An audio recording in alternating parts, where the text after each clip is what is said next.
Okay. Venezuela's socialism and ours.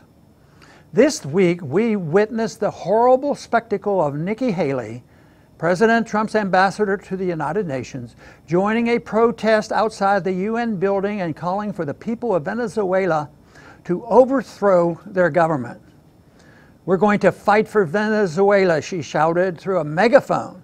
"We're going to continue doing it until Maduro is gone."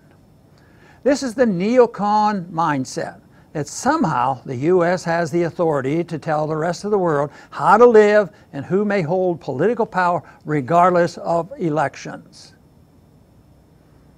After more than a year of Washington being crippled by evidence-free claims that the Russians have influenced our elections, we have a senior U.S. administration official openly calling for the overturning of elections overseas.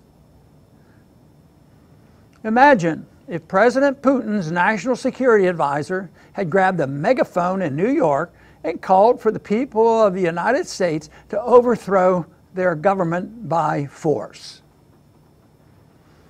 At the UN, Venezuela's President Maduro accused the Western media of hyping up the crisis in his country to push the cause for another humanitarian intervention.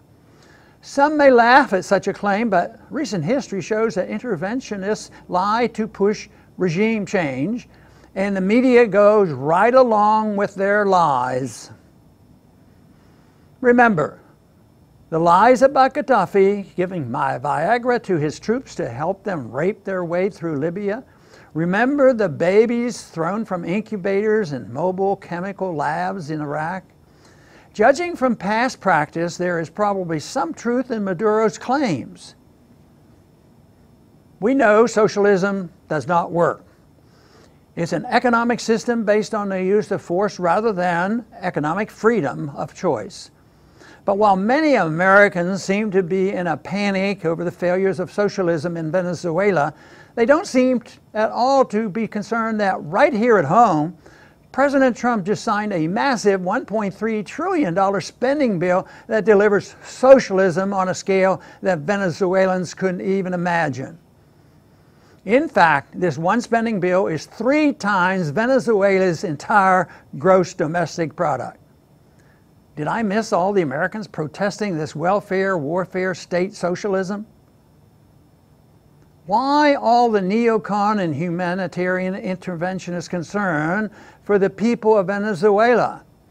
One clue might be the fact that Venezuela happens to be sitting on the world's largest oil reserves, more even than Saudi Arabia.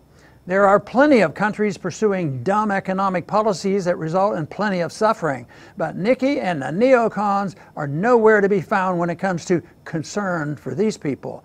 Might it be a bit about this oil? Don't believe this feigned interest in helping the Venezuelan people. If Washington really cared about Venezuelans, they would not be plotting regime change for the country, considering that each such liberation elsewhere has ended with the people being worse off than before.